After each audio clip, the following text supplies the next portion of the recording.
Hello friends, स्वागत है आपका एक बार फिर से आपके अपने लीगल चैनल सोच पर प्रहार में। दोस्तों, आज के इस वीडियो में आपको एक ऐसा लेटेस्ट जजमेंट बताने वाला हूं जहां पर पति की उस बात पर विचार किया गया, पति की उस बात को सुना गया जिस पर आपने हमेशा देखा होगा कि मेंटेनेंस केस में जजमेंट्स में उस चीज को कंसिडर नहीं किया जाता और मेंटेनेंस कुछ ना कुछ बांध दिया जाता है।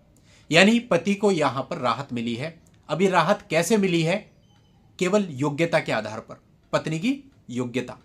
अब होता क्या है कि भाई वो एक्चुअल कमा रही है तो ठीक है, अदरवाइज आपने देखा होगा कुछ जजमेंट ऐसे आते हैं जो कहते हैं कमाने की क्षमता और एक्चुअल कमाने में फर्क होता है, मतलब योग्यता को ना कंसिडर करते हुए सीधा सीधा मेंटेनेंस का ऑर्डर होता है।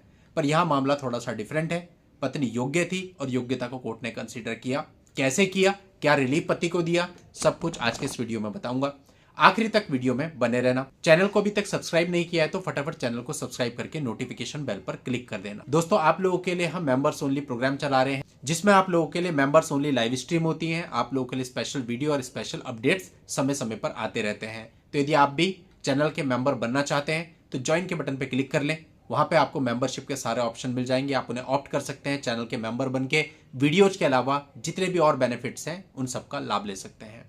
अब दोस्तों, इस मुद्दे पर आते हैं कि ये मुद्दा था क्या। देखो, कुछ मामलों में ऐसा होता है कि जो आपकी पत्नी होती है वो बीडीएस होती है, एमडीएस होती है, एमबीबीएस होती है, एमडी होती है या एडवोकेट होती है, यानी कि किसी ना किसी काम से जुड़ी होती है, हाईली क्वालिफाइड होती है, उसके पास डिग्री होती है और कुछ मामलों में उसने पूर्व में काम भी किया हुआ होता है जिसके रिकॉर्ड्स आपके पास होते हैं।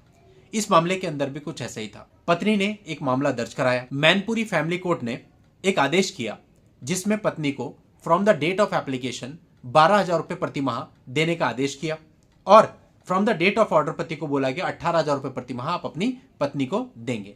यानी from the date of application 12,000 रुपए देंगे और from the date of order के बाद से फिर 18,000 रुपए प्रति माह देंगे। अब जो पति था उसने इस आदेश को चुनौती दी, ऑनरेबल हाईकोर्ट में गया, एक क्रिमिनल रिवीजन उसने फाइल कर दी। अब उसका जो मेन कहना था वो ये कहना था कि जो पत्नी है वो हाईली क्वालिफाइड है, योग्य रेडियोलॉजिस्ट है और उसने पूर्व में 2014 से लेकर के 2020 तक रेप्यूटेड हॉस्पिटल्स में काम भी किया है और उसके बाद स्वयं की मर्जी से चली गई है, वापस आने से मना कर दिया है और फिर खुद से ही नौकरी छोड़ी और उसके बाद मेंटेनेंस का केस फाइल कर दिया है। तो ऐसे में इतनी योग्य होने पर, प्रोफेशनली क्वालिफाइड होने पर, पूर्व में नौकरी की है और पूर्व में उसने चूंकि नौकरी भी करी है, तो ऐसे में ये ऑर्डर गलत है और इसको खारिज किया जाना चाहिए। अब पत्नी के वकील ने फैमिली कोर्ट का जो आदेश था उसका बचाव किया। उसने कहा कि जो पति है वो इंडियन आर्मी में सूबेदार के पद पर है, 70,000 रुपए प्रति माह उसकी सैलरी है और साथ ही वही आर्ग्यूमेंट दिया जो मैंने आपको इस वीडियो के शुरू में बताया कि कमाने की क्षमता अलग बात है, एक्चुअल में कमाना अलग बात है। तो केवल योग्यता के आधार पर किसी को भरण पोषण दिए जाने से मना नहीं किया जा सकता और इस पर काफी जजमेंट भी है।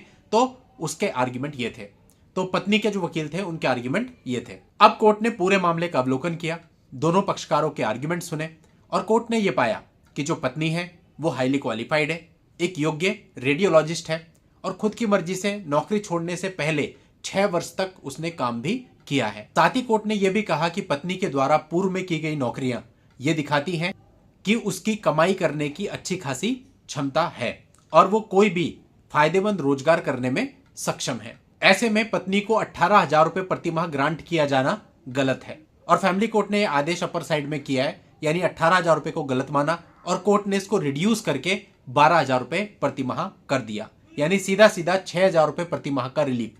यदि आप सालाना देखें तो 12 छके 72,000 रुपए प्रति माह का रिलीफ सालाना हस्बैंड को यहां पर मिल गया।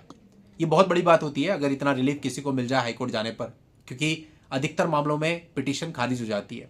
पर इस मामले में और एक बहुत ही वैलिड पॉइंट के आधार पर यह हुआ जिसका फायदा आप सभी को मिल सकता है, क्योंकि आप में से अधिकतर लोग होंगे जिनके मामले में पत्नी हाईली क्वालिफाइड होती है, आईटी इंजीनियर होती है, पहले टीसीएस में काम कर चुकी है या किसी और रेप्यूटेड कंपनी में काम कर चुकी है और आज खुद से नौकरी छोड़ करके आपसे मेंटेनेंस मांग रही है। तो इस प्रकार के मामलों से जितने भी लोग गुजर रहे हैं उन सब के लिए जजमेंट बहुत फायदेमंद रहेगा। आप लोगों की हेल्प के लिए इस पूरे मामले का लिंक आपको इस वीडियो के नीचे डिस्क्रिप्शन में मिल जाएगा, वहां जाके आप इस पूरे मामले की जानकारी ले सकते हैं। आज की इस वीडियो में इतना ही। नेक्स्ट वीडियो में नई जानकारी के साथ मैं आपसे फिर मिलूंगा। तब तक के लिए goodbye and thank you for watching. Take care.